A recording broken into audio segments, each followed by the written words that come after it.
I want to, I want to thank. You have to pull the mic down. I want to thank everybody who sent text messages, calls to my cousin. That was my little cousin who was trying to enjoy her life here where she lived at. That's my cousin, baby daughter. She turned 18 in February this year. Now her life is gone. We need to do something about this violence if y'all gonna have this curfew. But I want to speak on Saturday. Every police department on Saturday was up there. What happened to Sunday? I appreciate the ones that reached out to us. It's killing me inside because that's the second cousin that got killed here less than a month. But we're going to get justice for her. Because her daddy and them was everybody was down here. My whole family was down here enjoying. My other daughter was even in an event that was down here. That is sad that people had to run for their life. Y'all got it where people don't want to come. Some of these parents, y'all got to do better with your kids. Control your kids. Because the innocent girl, which is my cousin, we don't know what her future was going to be. Everybody spoke highly of her, know her personally. She's gone. Gone. I'm here to ask y'all, it's about the city. It's not about the council people, what you got going on. It's about taking care of us because these people all pay their taxes faithfully, and the ones that don't, whatever they give you, they can give you what they got. Do better for Flint, because Flint gonna come back. The devil is a lie, but my family is really hurting behind this. Because I started praying for the young lady, not knowing that she was my kinfolk. Until I get the call, y'all wrong as hell. Do better. When a cop inside, but Saturday, y'all had every cop, sheriff department was here. So what happened to Sunday? Because right now, the way I feel, from Saturday, with that other, I ain't going to be racist, but that other side, with all them down there, y'all gave them love, but y'all didn't give us no love, and y'all knew it was something else going on Sunday. So show the same appreciation like you do the opposite race. Give it to us, because y'all not showing us nothing. Y'all got people don't even want to go to nothing, and quit putting other counties because you're not our counties. What we do, we stand up for ours. And I'm here standing up for my hometown, and my family kills. Because we all terrified and hurt. We broken behind her. She had a future, now she ain't got nothing. So I want y'all to investigate that. Treat us right when we got stuff. Councilwoman in the 5th Ward, you have the floor. First, I would like to thank all of the I'm sorry. Oh, okay, they got it. First, I would like to thank all of the residents for being here. Thank you for being engaged in the process. Ms. Pollard, I feel your pain. The young lady that was shot last night, she's a part of my family. She's a part of my family. When is this gonna stop? When is it gonna stop? It has to stop. I'm asking that the parents, you gotta gain control over your children. But with that, we gotta bring back the village helping to raise the youth. We gotta bring it back.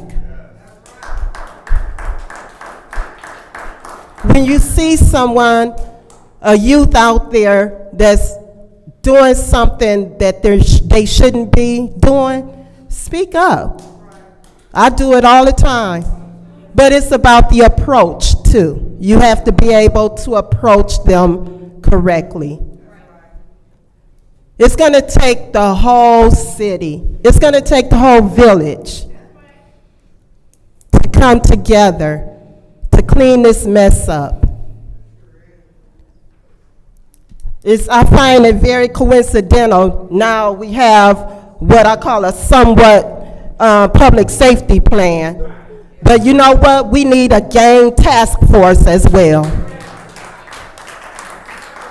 Because we got gangs. gangs out there just shooting up people's houses.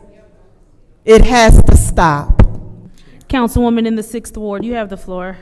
Thank you. I do want to say this, my condolences to the family to have to, they're gonna have to lay an 18-year-old to rest. But we also had 2 weeks ago on a Friday, 2 shootings. On that Saturday, 17. That Sunday, we had another 3. We have a gun violence problem, and we've had one. I've been asking for a public safety plan with our own gang task force, not just the one that's a collaborative, because our intel on the street, we know, is clearly an issue. When we are burying our children, it's the norm to the shots, and if you listen to some of the videos, you even hear the children laughing. It's nothing funny about the rest in peace t-shirts, the loss of life, a parent grieving, and then a lot of these children are born in poverty and they can't afford to even be buried. And so we have some serious issues, and it's going to take council, the administration, and then the parents. Parents have to parent their children. You have to. It's not okay to let your children just go out and do what they want. Some of them kids had hoodies on and masks on. It was 88 degrees. 88 degrees. And if you in that, you're hot. You're hot. You know, I watched those videos, shoes left behind, clothes, and a life was left behind. Yes. It was. So this is going to take some more time for us to deal with. I did just speak to the city attorney with some things, but I do want to take this time to say to my colleagues, Councilwoman Judy Priestley, you took the time to talk about a teenager who comes here for grand blank, but you won't denounce domestic violence. You know, living in Flint is a lot. Being up here is a lot. I couldn't imagine having a member of my family shot in the streets. I don't even want to think about it. But when you think about the way our city is managed, and during one Sunday, a couple months ago, a 70-year-old man was ripped from his car for going too slow. But when we have 1,000 people down there, there's not a cop to be found. So I'm trying to figure out what exactly is the police plan. And I know Councilman Burns I think we've been asking for a police plan since we got elected, and unfortunately, it's taken until someone gets shot downtown. Where was all this energy, or where's this energy every week when somebody gets shot in another part of the town? Like, why wasn't there a press conference on our 33rd murder? Why does it have to be on our 34th murder? Just so happens because it's downtown.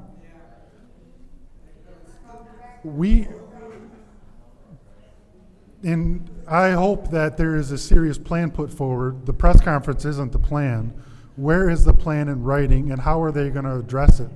They need police that are in the community talking to people, doing community policing, and then they need a gang task force where it's needed. You don't need a gang task force where you need police that should be community policing, right? There's two different mindsets. If somebody's dealing drugs or whatever, I need somebody in there to take care of that. But if somebody's selling barbecue, I don't need that same person there. Councilwoman in the 2nd Ward.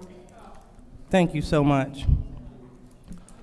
So definitely want to, want to express the great things that did happen this weekend. Because we gotta chew gum and walk at the same time.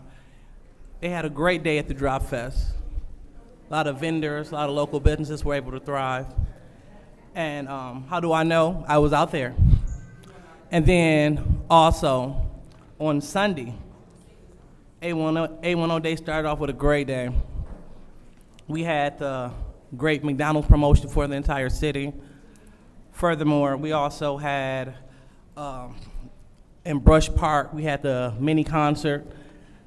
It was definitely a great day until we were met with drama. And so it is our job as council members not to just talk about it, but to get into action. We had several council members state that they will not work with administration. We need to work with everyone, administration, residents, to prevent this. Things are definitely preventable, and it's things that we can do. We can promote organizations that are doing the work with these young people. One organization is Faith Foundation Resources. Another one is Involved Dads.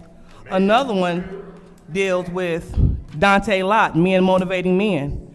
Every Thursday, they have a session from 6 p.m. to 7:30 p.m. It should be standing room only. It should be a waiting list. They have things and resources to help our young people. It is up to us to take advantage. So all of us can do something, and we should do just that, something. Seeing as how there's no one else who wishes to speak during council response, I will go ahead and take my time. I first want to extend my heartfelt condolences to the family who is experiencing this great loss. Please pause my time. Please pause my time. So regardless to how you feel about me, I'm taking time to give reverence and respect to the family. And so while you all want to be rude when it comes to me, the least you could do is respect the family. If it's not you, then you don't need to comment. Please start my time. I have a note from a parent who was frustrated and said, to truly help, you almost have to be in the position of a battling mother. I've considered and still often consider taking on this fight, but I believe God hasn't fully aligned it for me yet. Still, he places it heavily on my heart. You almost have to be a mother dealing with this trauma to really understand these young men. They join gangs and cling to friendships with the loyalty and strength of a brotherhood, when in reality they are broken, hurting, and weak inside. I face this battle every day while also learning how to fight it, because I didn't put my child in this situation. My role is to be patient, to remain his rock, even when he makes difficult choices, and to teach accountability along the way. I have a son who cries almost every day, grieving the loss of so many friends and feeling the pressure from others to do something about it. Thankfully, he no longer hides these emotions from me. We've spent more days crying together than anyone will ever know. It's not about pity. It's about giving him a safe place to open up without judgment. Learning how a young man's mind works has been a true battle for me, but it's one I wouldn't trade for the world. I refuse to live in denial that evil exists, but I know in my heart that God is greater than any devil. The city needs more therapy, more understanding, and more open minds to accept that sometimes God calls his people home not because of a senseless act, but because it's their time. There's no need for revenge or harm. These are wounded kids searching for love. And so we give these kind of messages from mothers and parents alike.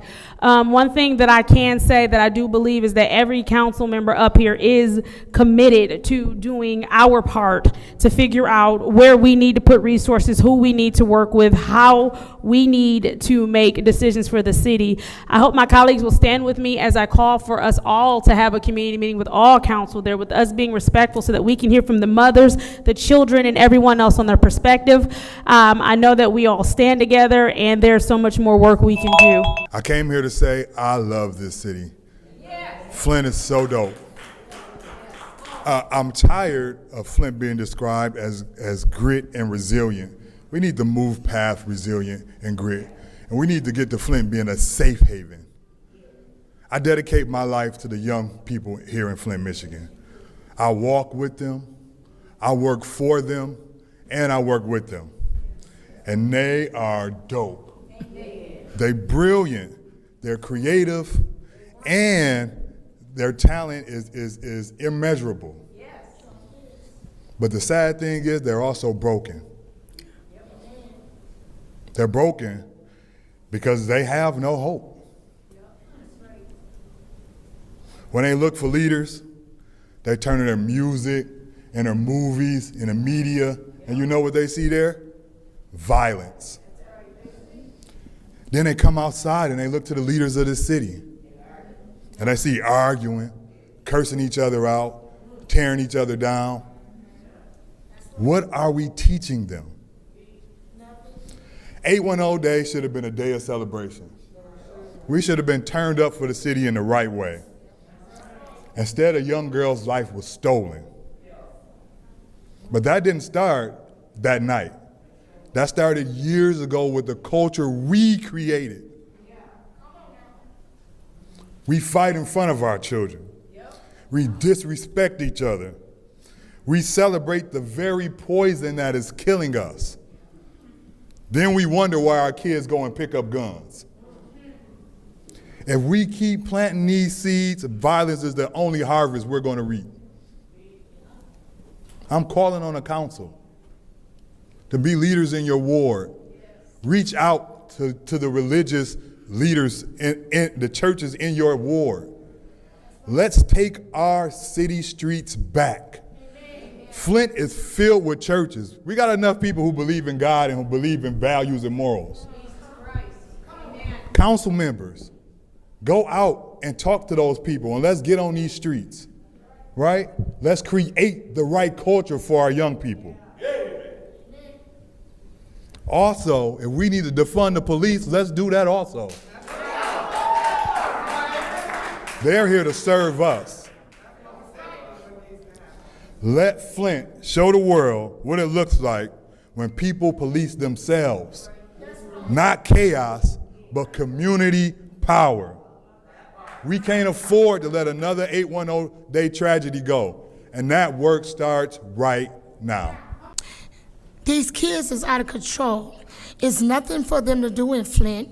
And when y'all do give things downtown for them to come out to enjoy life, this was what happened. We gotta clean it up. We gotta get the streets right. We also gotta do right by them also, because we failing them in different areas here in Flint. A lot of people keep saying, I'm tired of Flint, Flint ain't nothing. But when y'all travel to go out of town, y'all got the same issue as us, but worse than us. So leaving Flint ain't gonna solve the problem. I'm gonna always stick with my Flint town and my Bucktown for life. I'm not gonna run from Michigan just because what's going on. It's crimes going on all over. Everybody's baby's getting killed. A 6-year-old got killed in Detroit, jumping, waiting for his daddy to come home from work, and they shot up the wrong house. So, I mean, at the end of the day, you guys, whoever the parents are, you know who your kids is, do something about it. Do something about your kids and tell them, give you the gun, so you can turn them in. Turn the guns in. Stop this violence. Because a lot of kids are good in Flint, and I'm tired of so many people on Facebook bashing some of these kids. A lot of kids that was in that thing from Sunday went down there for no mess. A lot of them was trying to enjoy life like my cousin was. Innocent. And I gotta say, we gotta say a prayer for the 16-year-old boy that also got hit.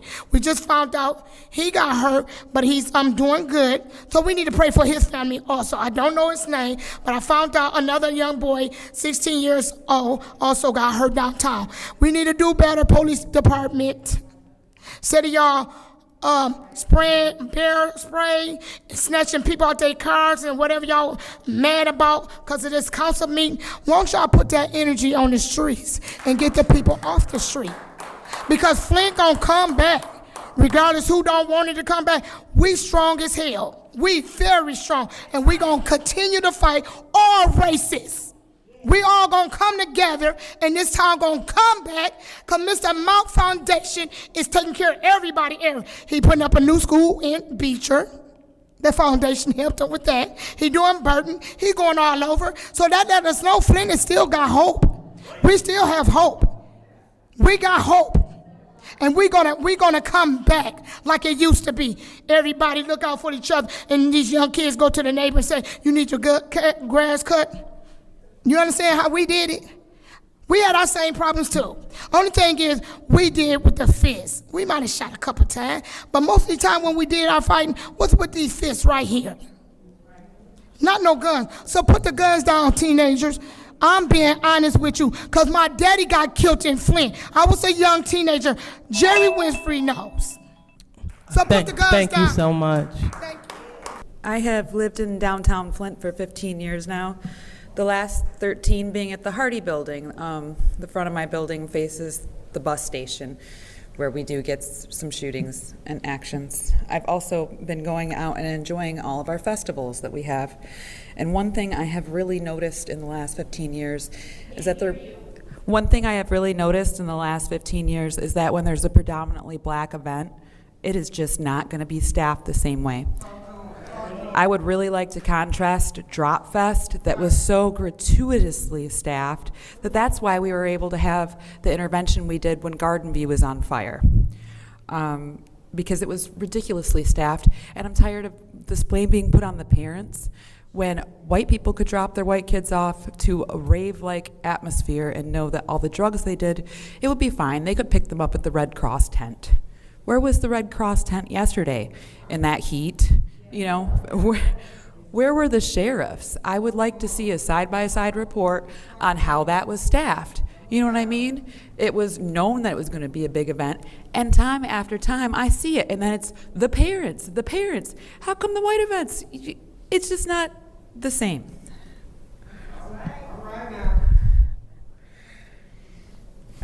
Also, I wanted to tell you how you regain trust is by doing the right thing for the people all the time.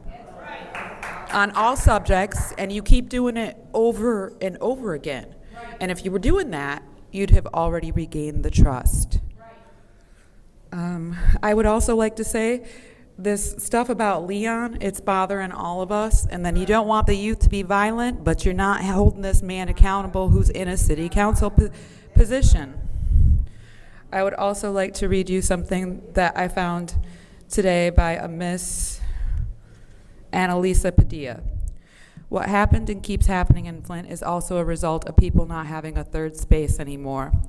A third space is the concept that we have home and work and a third place to gather and socialize. Studies have shown third places are disappearing. We have lost clubs, bars, restaurants, libraries.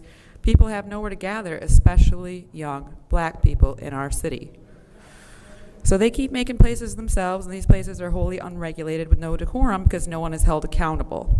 Here's the thing, as I said, I wanted to read all of this, and I will get back to reading this and skip back down, is it wouldn't have mattered what color the people were last night with that little staffing that was bound to happen. And why does that keep happening? Why does it appear that we do not care about our young black people here? We also need to hold cops accountable. It is very odd that they could show up to police drop fests and other. Yes, thank you. First thing I want to say is I want to send an abundance of love and healing to the lady that lost her life and her family, and everybody that was down there with their families and grandkids and great-grandkids that was traumatized for that senseless act from the coward who did it. Now I'm finna throw some fingers. And my first fingers I'm gonna throw is y'all say that parents shouldn't be held accountable. I'm not gonna say all of them. I'm talking to the ones that don't care about the kids and don't try to help the kids. I got a son that's about to be 36 next month. I got a 25-year-old daughter. And when I was raising them, I was in their business. I was pulling up where they was at. I was dropping them off. I was sitting in the parking lot. And anything that my kids got into, guess what I did? I got on the phone. I'm calling people mamas, daddies, uncles. Y'all know them. Most of the time, all these kids that's out here getting into it, their mothers and grannies and stuff went to school together. And if people talk, that'll make it even better. Maybe they'll calm down. So parents do need to be held accountable. The second thing I'm gonna throw out here, y'all keep saying that what the police got to do with it. The police got a lot to do with it. Because yesterday, they didn't patrol that. When I came down here through here Saturday, it was police presence everywhere.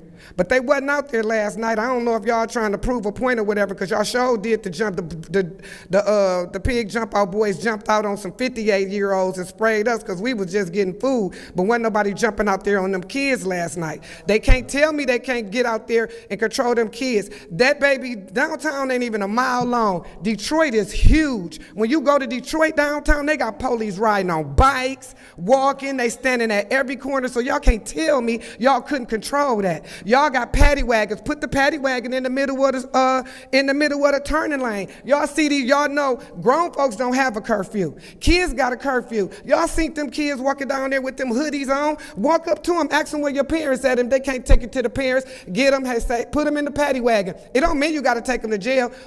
Fill that baby up, bring them downtown, call their mamas, tell their mamas come get them. When they come get them, you let them know I'm giving you a warning, because their parents know they're not supposed to be down there. You get the parents a warning. And then if they keep doing it and y'all keep catching them, then the kids go to the juvenile and send their parents to jail. And the third thing I'm gonna throw out is we are all accountable, because we all sit around and say, oh, this can happen, what we should do, what we shouldn't do, but ain't nobody standing up. I'm out here now because I was involved in something. And I'm going to stay out here. And I'm going to keep coming and I'm going to keep talking. I'm going to keep talking, and something needs to be done. And I'm going to tell you what, y'all just keep watching, because them fools that jumped out on us, it ain't over. Keep on watching. Keep on watching, because they finna be held accountable. Thank you so Believe much. that. As I watched the new documentary series on Hurricane Katrina, the one thing that kept swirling in my mind was, if not for the community, even more lives would have been lost in that catastrophe. You cannot rely on your government to save you. We have known that here in Flint for years and years. Due to the ongoing disregard of us living in Flint by our local government, we are relying on each other daily to get through these continual hard times. I cannot stress this enough when I remind everyone listening. Flint was given $94 million ARPA grant dollars to help residents. Again, I ask, what do we have to show for it? Folks saying the accountability starts at home, yes, that is true. However, we have a lawless mayor running the city with no repercussions on his behavior. What you see on the streets regarding violence, drugs, blight, overzealous police, homelessness, etc. starts with the mayor. The mayor controls the majority of council. It's obvious he's telling his wife what decisions to make at the state level. We have Flint police who have admitted the mayor made the call for them to pull up on residents. The police chief does what he says. We know for a fact he tried to tell the former fire chief what to do, which resulted in another lawsuit. The ineptitude of our mayor and those that follow his orders rather than the oath they took to serve have put the city in some of the worst shape it has been in decades. How much more do we have to take? Our tax and water increases alone will cause many people to lose their homes. The neighborhoods are in shambles. Our health has never been as debilitating as it is now, with all the diseases and cancers coursing through our bodies. Our small children aren't reaching developmental milestones like they should be. The older kids are graduating without basic life skills. Those that have turned to the streets are being held to the standards of adults by the courts and system. Our seniors are constantly being attacked by this administration. At what point do the residents say they've had enough and are demanding change? The same faces are at these meetings every week. We are pleading for more residents to come here. Council meetings are where these decisions are held and the discussions are held. They aren't a waste. We need to tune in. They try to keep it distracted and crazy, so you tune out. Wards 1, 2, 4, and 7 would be sweating if these seats in these chambers were full of people every week. We can't keep fighting for changes with only a couple dozen residents continually exposing and challenging this corrupt administration. We need help. We'll protect you in here to the best of our abilities. If you're not sure where to begin on this journey, reach out to one of us. All of us are on Facebook. We'll gladly catch you up on what's truly happening. Their plan is to get rid of all of us with whatever means it takes. White people of Flint, I'm talking to you as well. I'm sick of seeing only 5 white people down here. We cannot keep putting the labor of the city on the black residents. For me personally, I would at least like to go down, know that I was fighting, and then I tried. We can't do to their strength in numbers. Another thing I'd like to ask Davina, why is this camera covered? It's been a couple weeks now. As I've said before, that should be recording us up here so we have another angle and we can show that there's actual things going on in these chambers, because you can't trust just one camera view. And that's usually the camera I speak to the mayor in, so I'm going to turn around and speak to him today, I guess. Sheldon Neely doesn't give a damn about this city. Thank you, ma'am. First of all, our hearts go out to the victims of the gun violence. Yes. And we just have to pause and give our sympathy to that, because we can't get used to that. Now, it's been a lot of things that's come up tonight, but I want to talk about all of us, community, council, mayors, and everything else. We have got to step up our game and do more, because the conditions in our community is going down. Yes. So all of us have to step up and do more. And I want to challenge some of the other organizations that's in our community whose silence is deafening. They're not speaking out. They're not coming forward. The Republican Party, the Democratic Party, the UAW, this new group called the Indivisibles, all that, the League of Women Voters, the NAACP, your community, your neighborhood block club. We need to come on out here and stand up and stand for what's right and not be intimidated and scared that we're going to be arrested for using our voices. Now, I want to go back because this thing with the police is escalating. And let's go back to May 1st. On May 1st, a group of community people called for a demonstration out in front of City Hall, fighting for democracy. And I went out there, and demonstrations and things like that is just second nature to Flint residents. We fight for justice. We all about justice. So I went out there and joined the thing saying our democracy was in danger and things like that, and I joined the group. I didn't even see a police. I didn't see one. But 1 month later, June 1st, when we gathered out here to march and drive to the park, we was met with state troopers and Flint Police Department. Now, what was the difference? So there's a difference in the treatment. And some of the folks tonight brought up difference in treatment, difference in protecting and serving to different groups. I challenge the council to use your subpoena power and get the police up here and answer some questions. Thank you. Thank you. First of all, I'd like to say I don't expect any courtesy, because that was just rude when I was talking to our minister and Liddell came over and just interrupted us, didn't say excuse me, but I don't expect more than that. Speaking that she had cursed out a pastor twice where the public could hear her, and then wants to go and try to villainize me several times. Didn't work. I'm still on the library board. But I'd like to read a post that I saw this morning on Facebook from Percy Glover. He said, "Effing read this. In all the community work I do, there are two statements I've heard in the past year about the gun violence in Flint that will never leave my head. Number one, a law enforcement officer said, F them kids, let them kill each other. Number two, a person from the federal prosecutor's office said, we know exactly who the youth are that are doing the shooting, and the only reason they haven't been prosecuted is because they are too young. It would take, it would have to go all the way to DC, the White House, to get approval to indict a minor. That's sad.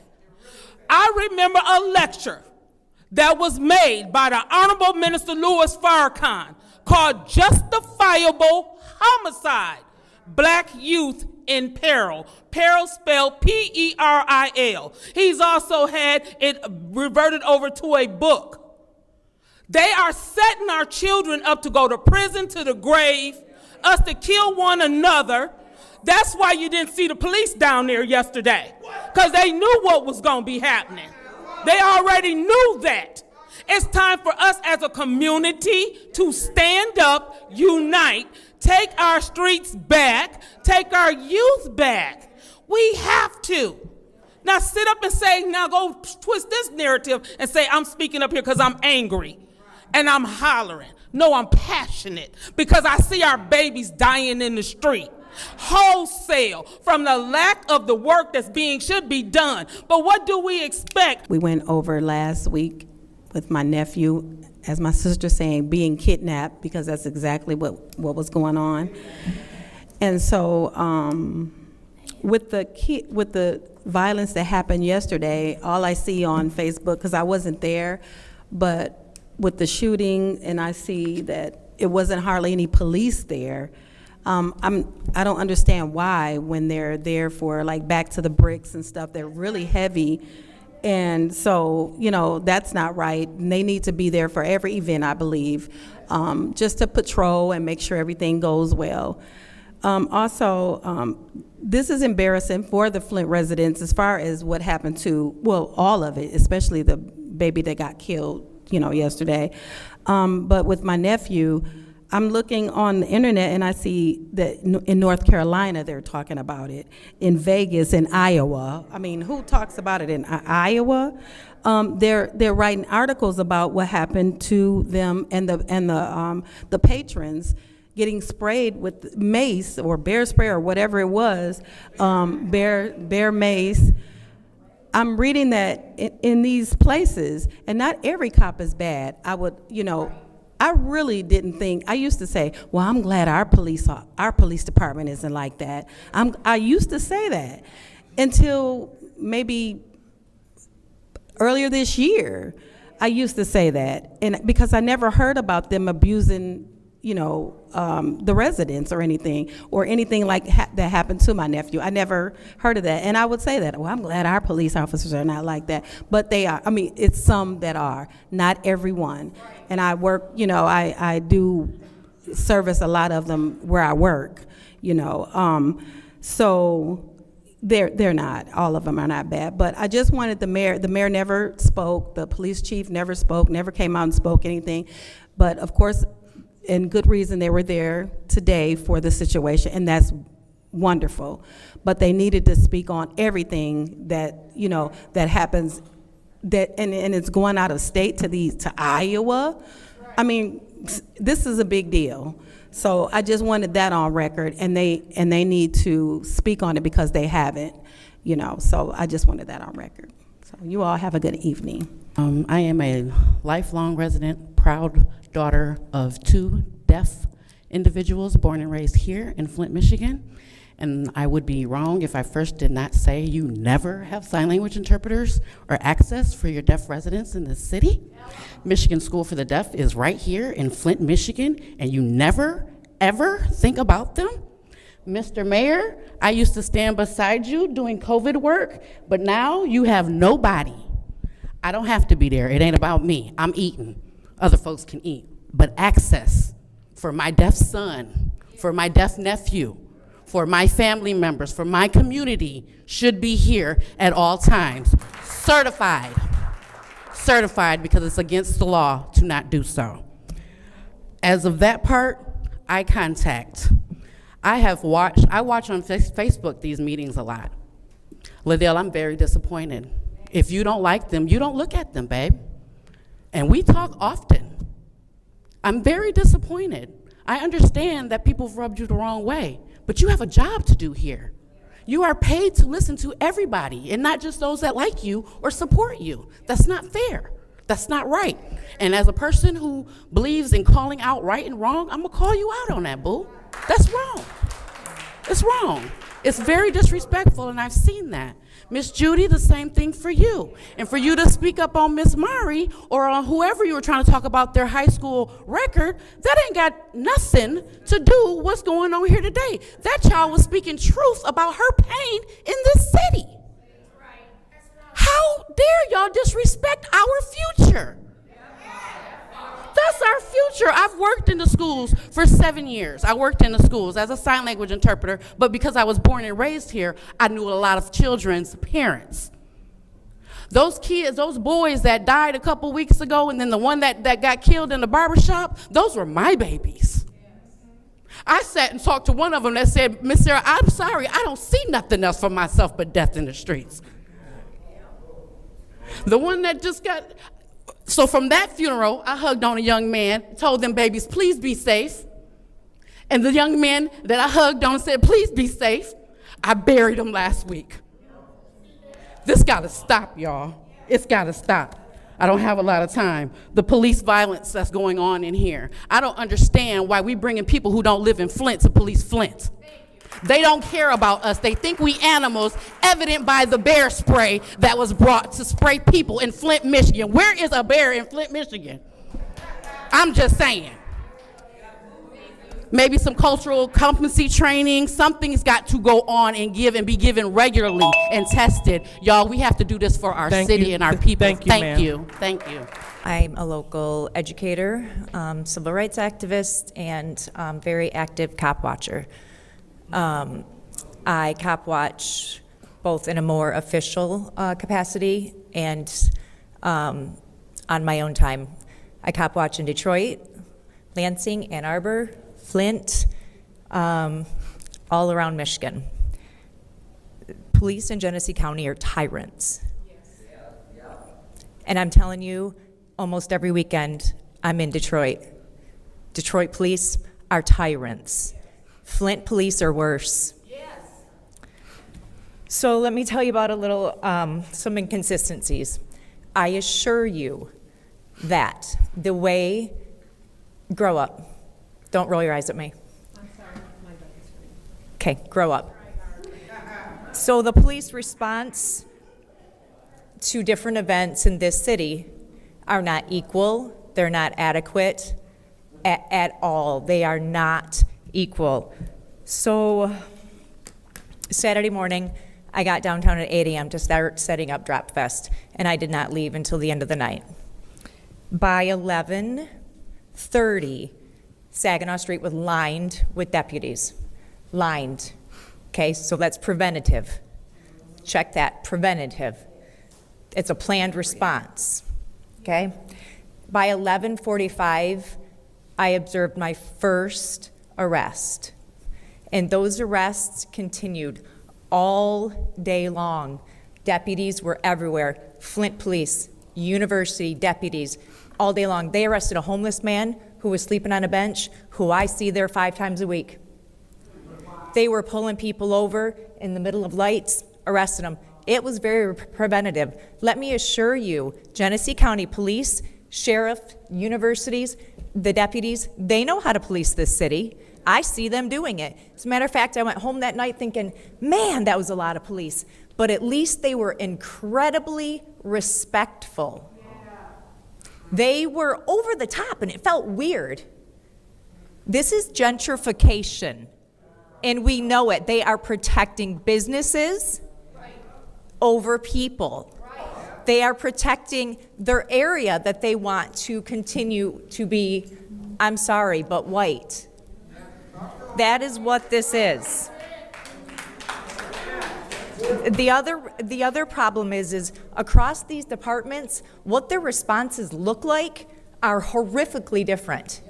So what's happening is they have a response. They're responding to these other events, and they're reacting to when they don't send anybody out. Then they're reacting and they're blaming the people who are actually victimized. Thank you, ma'am. For not having to respond. Next speaker.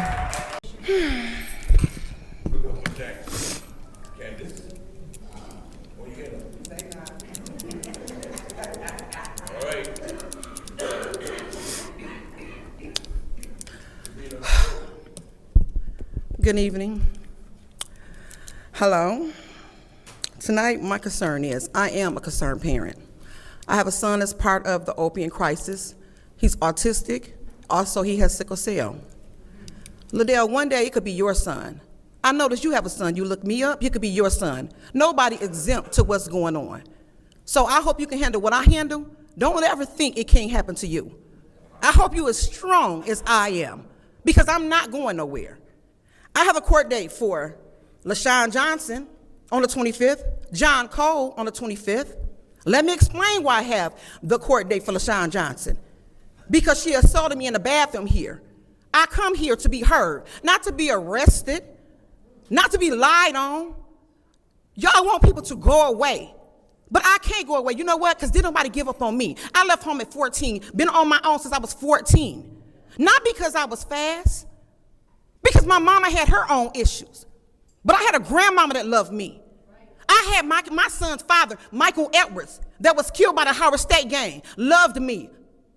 My mother, Flora Smith, loved me. I had people love me. I didn't have a family. My father is Hubert Roberts of Black Lives Matter. You think I would be standing here if I had family support? I I'm out here trying to search to get help for my son, trying to save my son. I have a missing person report right now for my son. I went downtown looking for my son. Do you know how it is to look at keeping the community informed every day, looking for my son? But this is my baby, and he's worth it. Y'all don't understand. He's worth it.